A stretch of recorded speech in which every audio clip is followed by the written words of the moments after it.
This week's podcast is brought to you by the Tracy Area Headlight Herald. We want to extend a huge thank you to our readers, advertisers, and the community for your support this year. We appreciate each of you and look forward to continuing to bring you your local news, sports, and advertising in 2026. Merry Christmas and Happy New Year. Welcome to another edition of the Headlight Hot Seat. My name is Per, and I am your host today, and I am joined by a teacher at Tracy Area High School by the name of Kari Fransen. Thank you for joining us, Kari. Of course. And Kari's not here to talk about teaching per se, but about one act, of which she is the director. But let's start by getting to know you a little bit, Kari. Okay, I have been teaching for 16 years, and I've taught at a lot of different schools in Southwest Minnesota, and I've also lived in Mankato for a couple of years and taught at some of the larger schools in that area. I live with my husband of 21 years, and we have 3 kids. I have a senior named Johnny, a 9th grader named Christian, and my youngest, Willa, is in 7th grade. We also farm as a family, so we have a lot of connections to the agricultural world and all of that. And when we are not in the field, my husband also does auto body over by Fulda. Okay. And we farm out of the Fulda area. That's where his mom lives on the acreage. That's a drive.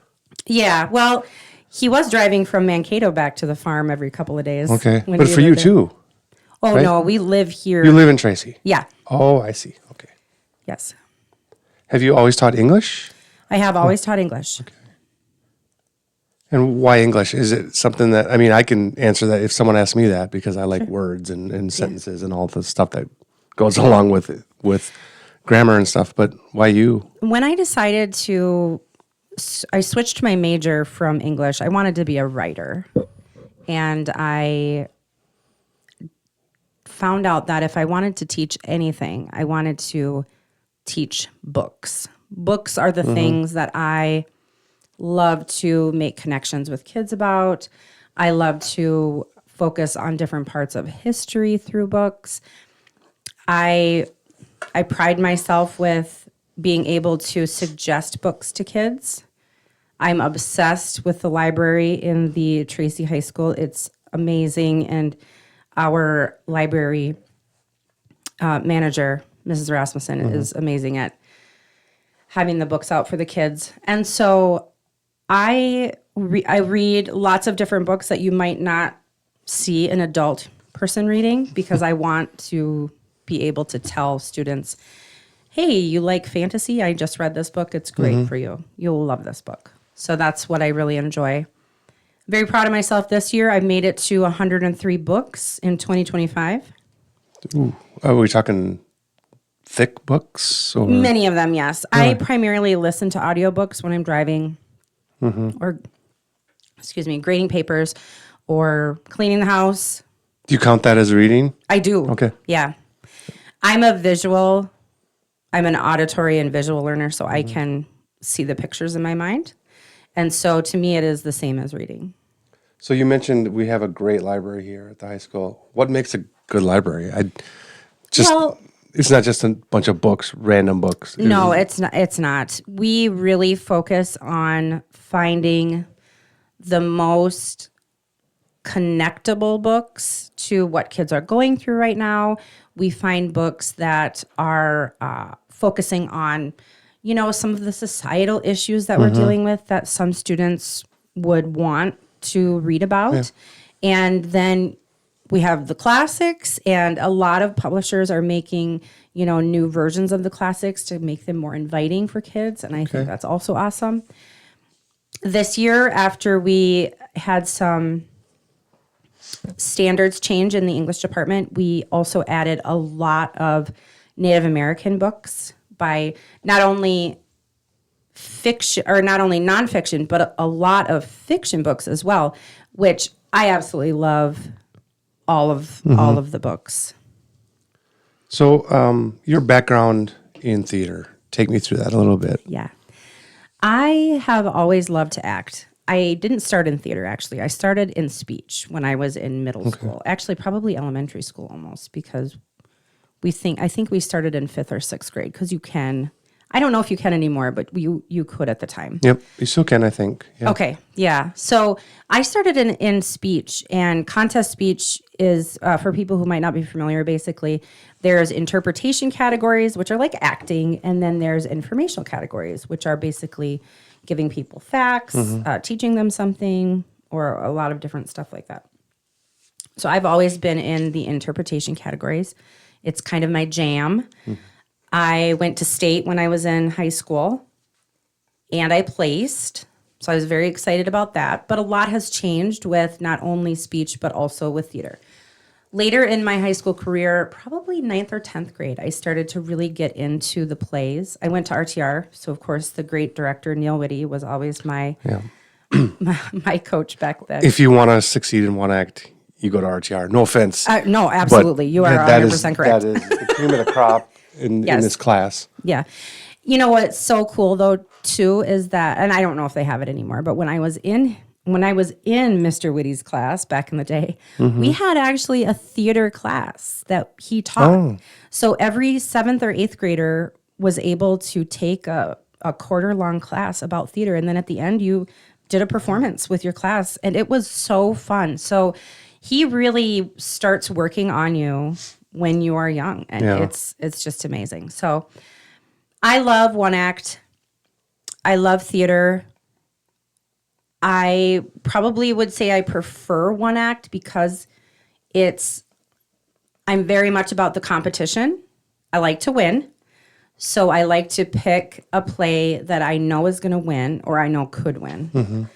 And I work on my cast so hard, focusing in on the things that I know judges are looking for. So for people who don't know, for the layman out there, what is one act compared to, let's say, a musical or a stage production, a theater production? So one act basically it's only between about 30 and 45 minutes. You don't really change the scenes a lot. You're not changing characters. There's not a lot of time that passes in a one act, basically. And you can take a full-length play and bring it down to a one-act length, but you have to get permission from the writer. So is that tough to do? Have you noticed any feedback or blowback on that? Do you get no a lot or? I haven't had any problems, actually. I did reach out to a playwright earlier this year, and I thought, he's never going to email me back. But he did email me back later that day. I just had a couple of questions about a play that I was thinking about doing, and it ended up not being this one. And he did respond to me right away and got back to me. And so if I would have gone with his play, I was going to ask a couple of questions about changing the genders of a few characters because I'm much more female heavy in my cast than I am male heavy. So that makes it kind of complicated sometimes to switch parts. I would think if I was a playwright or an author, that would be a compliment. Absolutely. But, some people that's my little cute baby, and my baby should not have to change from where to, That's my baby. Let's circle back to one act later, but I want to talk a little bit about teaching today and the challenge that teachers face. Technology, for starters, I can imagine that really throws a wrinkle. There's pros and cons probably, but anything you've noticed from the kids teaching today as compared to maybe 10 years ago? There are definitely technological issues. 10 years ago, the computers that we had were in a lab. Yep. And so it can make it a lot more manageable to have a lab of desktop computers that work all the time, but they're not portable.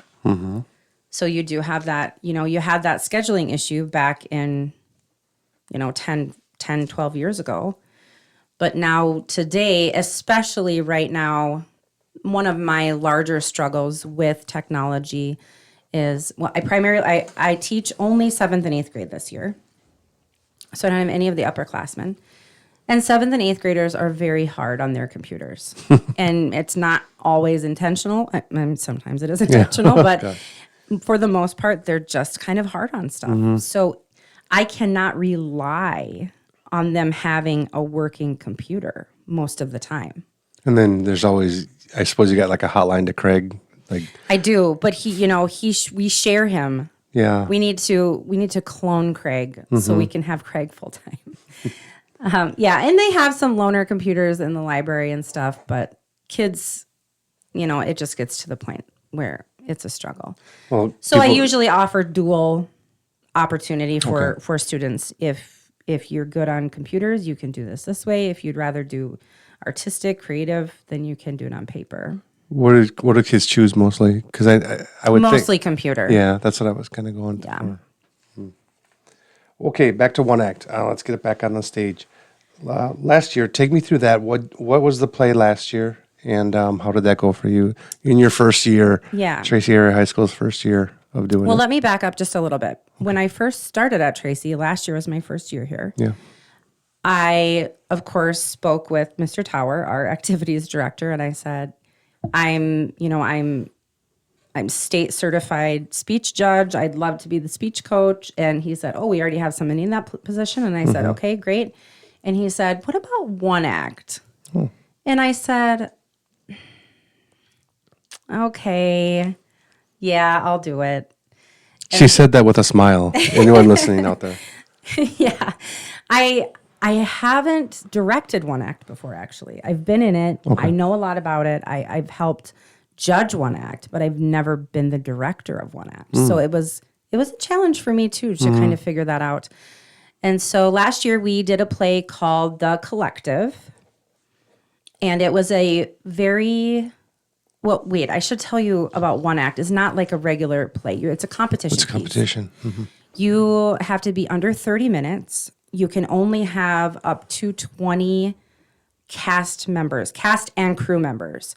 So that has been a challenge sometimes because sometimes I have, 24 and I would love to give them a position, but I can't. Of course, by the time we actually start performing, I might have lost 5 people. So I should have just given them a position to begin with. But Hindsight. yes. So we go and perform for judges against other schools. And last year it was in Lakefield. Lakeview. Over Cottonwood. by Cottonwood, Yep. yes. I'm so sorry. Yes, Lakeview. And it was nerve-wracking for my kids. And one of the other hard things is that we don't have a lot of ability to get onto the stage to practice. Yeah. So we practice in the media center, which works just fine, but it's kind of nice to be able to be on a stage. And I think when we did the stage play, the actual competition, I think that had maybe been like the 4th time we had been on an actual stage. There's got to be some disadvantages to that. I mean, I a would stage think so. in a library or media center, you don't get that atmosphere. Right. And my kids mostly always struggle with projecting their voices. So you feel like you're being very loud in the media center, but you're being completely drowned out in an auditorium. And you're not supposed to be loud in the media center, right? I said, you need to ignore the fact that you've always been told not to be loud in the media center. Oh, so we did The Collective last year, and it was kind of a sci-fi fantasy piece where basically the beings of the world, quote unquote, angels, demons, that sort of thing, are deciding whether or not humans should be brought into the level of enlightenment like gods are. And so it was kind of unusual for the most part. One acts can have that borderline of interpretation where it is not a typical storyline for the most part. It's usually it can be often some kind of societal issue play. It could be, like we had the fantasy play previously, and it's usually the unusual plays that do very well. Okay. In my history and my experience, the dramas also are the ones to go with. It can be tough if your cast doesn't have the ability.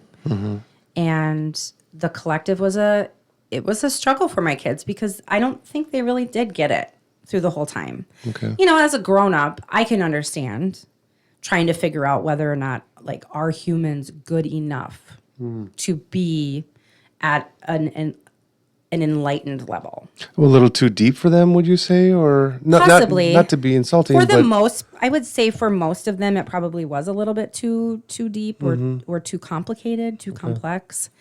But I think maybe some of them kind of got the gist of what they were going for. so we're changing lanes big time this year, aren't we, with the struggles? That's what this We are. play is called. Yeah. The first thing I thought of when I wrote my story a couple weeks ago was the kids, I would assume, maybe not like isn't the right word, but maybe assimilate better to this one. They can relate more. How about, how have you noticed the kids getting into it more? Or maybe you can kind of feel that, can't you? Absolutely. Yeah.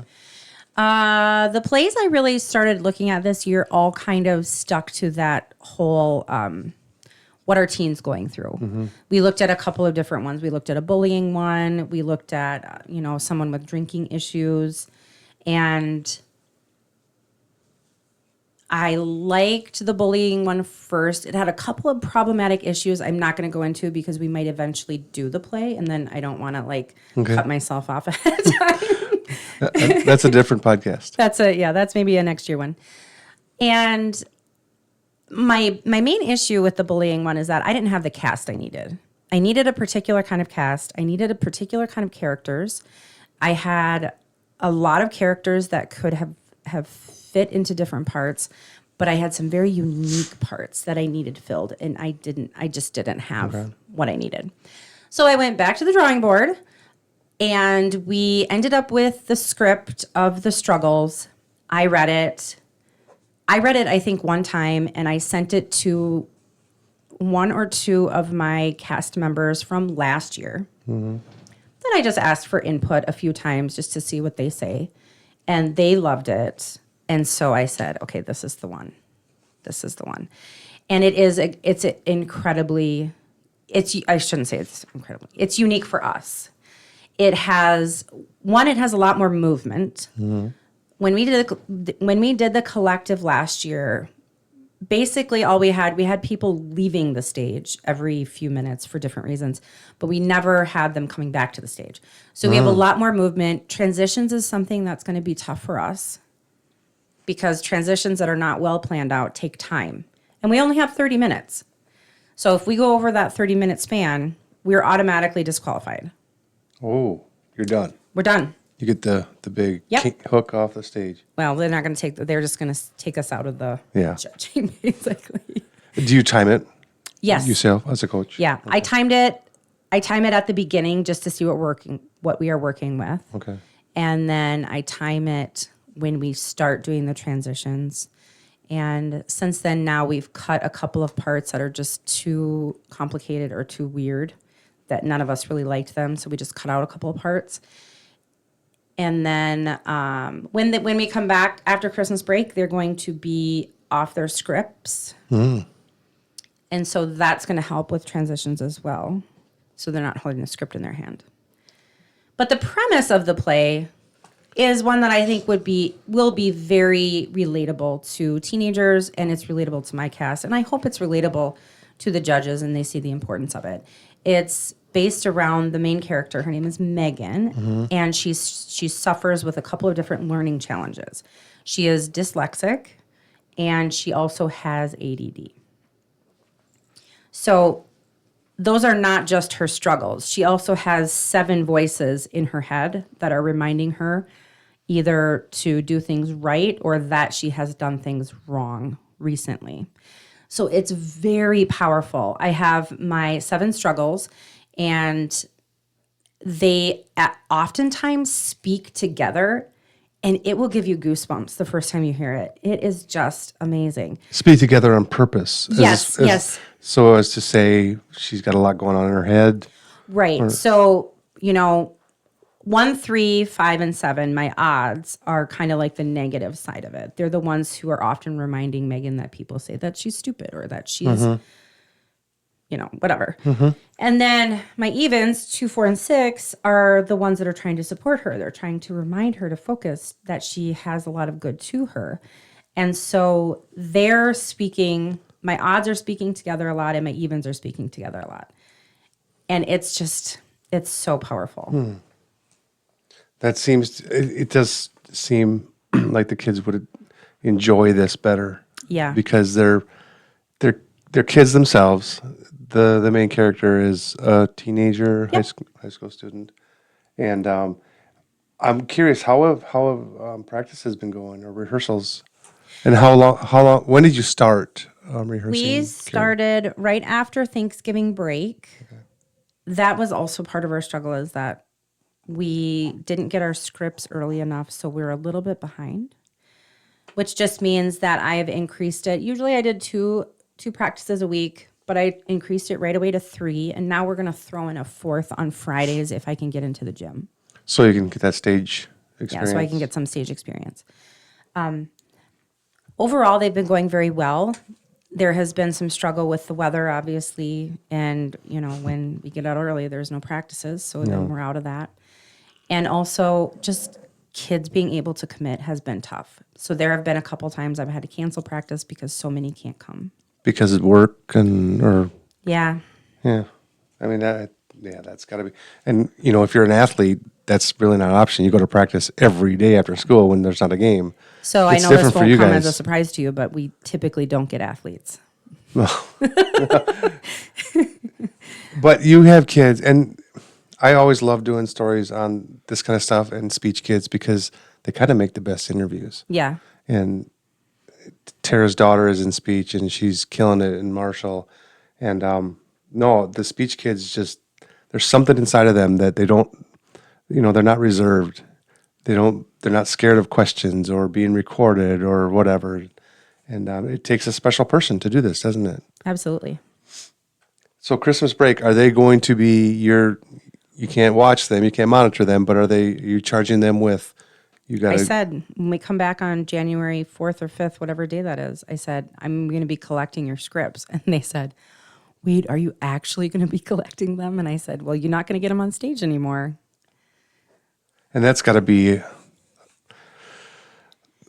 a monumental thing in this progression of going over this play is how they're going to react. I know some of these kids have been on stage before, the Sure. Sophia Harshes of the world, but Oh, do you yeah, have a lot of kids absolutely. with experience? I wouldn't say a lot. I have a couple. I have Gracelyn Struken, and she's my main character. Of course, she played one of the main characters in Cinderella. And she was also in our play last year, but last year she got COVID right before we were going to perform, so she couldn't perform. And I felt so bad. I said, you need to make sure you're on vitamins this year so you can continue. It's funny, we can laugh about it now, right? Yeah, absolutely. Not laugh as, to be mean, but you always say someday we'll look back on this and laugh. Well, here we are 5 years, some later, that is funny. So the subsection atmosphere, I know in sports, and I'll say sports again because I'm a sports guy, but everyone talks about this playoff atmosphere, this tournament atmosphere, and maybe the kids are more nervous right away in a game. Does that exist with one act? Like, and you guys don't play games, quote unquote, throughout the year, right? Yeah, we have one big show. One big basically. show. That's your Super Bowl. Yep. Well, maybe that's your playoffs and then the Super Bowl if you yeah. advance. But what's that, just having to go up on that stage for the first time in front of judges, not just an audience, but judges? It can be, it obviously is very nerve-wracking for them. We kind of really stick close together that whole day. So this is January 24th, I'll say it again later, but it is open to the public, but it won't be performed here in town. It's at McRae this year. So we get a room, basically, that's our home base, our camp, and our students basically spend the whole time in there. Getting ready, getting makeup, lines. Relaxing. We take pictures, we have fun, we eat, and eat and eat. I bet. We run lines. We run a lot of lines. And they do it on their own. They run lines on their own most of the time. And then if they do leave the room, I always have them stay with somebody because it is a competition. And some, just because they're play kids doesn't mean they're nice kids all the time. So I usually try to make sure that they're in a group. Do you have to remind the kids that this is a competition? Yes. And I know you like to win. You said it yourself. I do. I like to win. That's why I said you are off script when we come back. Because I wanted to be off script 2 weeks ago, but we had a couple of cast member changes recently, and I'll get you that new list, by the way. Yeah. And so I can't really say, yes, you need to be off script right now because you just got your script yesterday. So that's been kind of tough. So yeah, I say, yeah, you have to be off script because this is a competition I want to win. We're going to get these transitions down. I made them play one of them. We had two major like challenges when we performed last year that the judges said to us. One, we're not projecting our voices enough. And two, their facial expressions when they're not the one speaking need a ton of work. So that's what I've really been focusing on. And projecting is always a struggle. You know, like we said, we can't be on the stage, so they don't really know how loud they should be. So Does McRae have, when you talk about projection, what setup do they have? Is it a gym like in Tracy, or is it? it's a big, beautiful new auditorium. Oh, nice. Yes. So that can be overwhelming in and of Right. itself, can it? Yeah.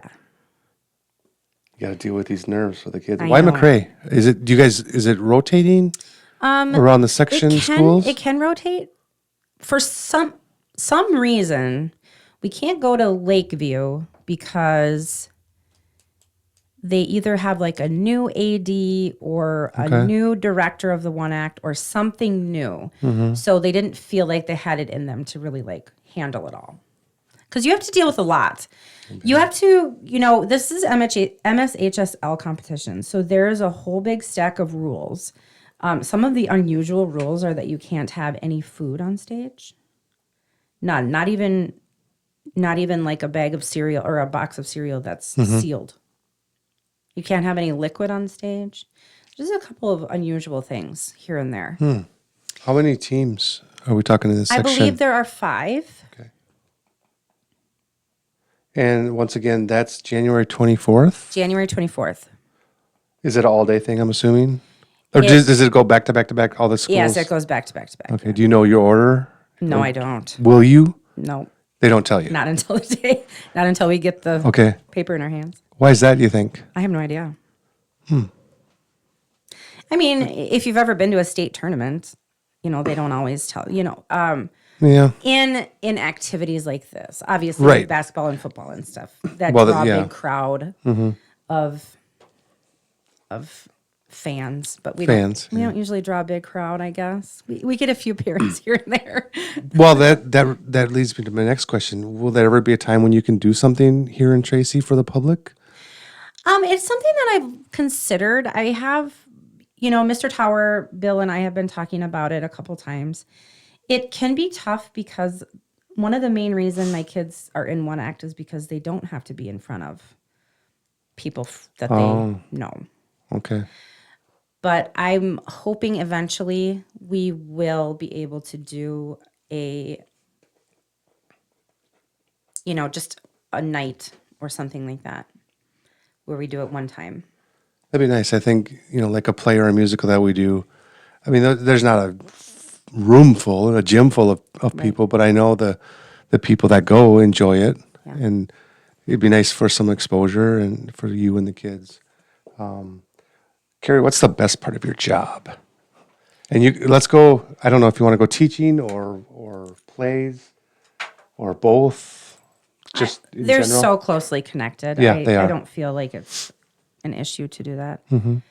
I would have to say just the relationships I have with students and seeing their growth throughout the years. When I started my first teaching job, I was in Edgerton, at Edgerton Public for 7 years. And that's a lot of students that you see and family members and, oh, that's my little brother, my little sister coming up. And so that's always really important to me. And I always, people say, oh, teaching's so hard. And I say, well, it's never about the kids. I mean, yeah, they're chatty. They're kids. They're sometimes naughty, but for the most part, they don't always know that they're being naughty. They think they're just being clever. Well, that 7th and 8th grade range, Yes. that's got to be, and you're a mom too, so Yeah, and I Do you- have to teach my yeah. daughter is in 7th grade. So Do you find yourself being kind of the mom comes into your persona in the classroom, or? with my other students, yes. With my own students, with my own children, I really say like it needs to be serious for you to address me as mom. Like there's a Mrs. Fransen issue, like if your work is late, and there's a mom issue. So I make them call me Mrs. Fransen at school. Well, as you should. I'm curious. I've never taught my kid or know what that's like. But have there been issues? Like, do you get home and say, "Hey, you got to do this. You can't do that," or are they pretty receptive to your role in the classroom?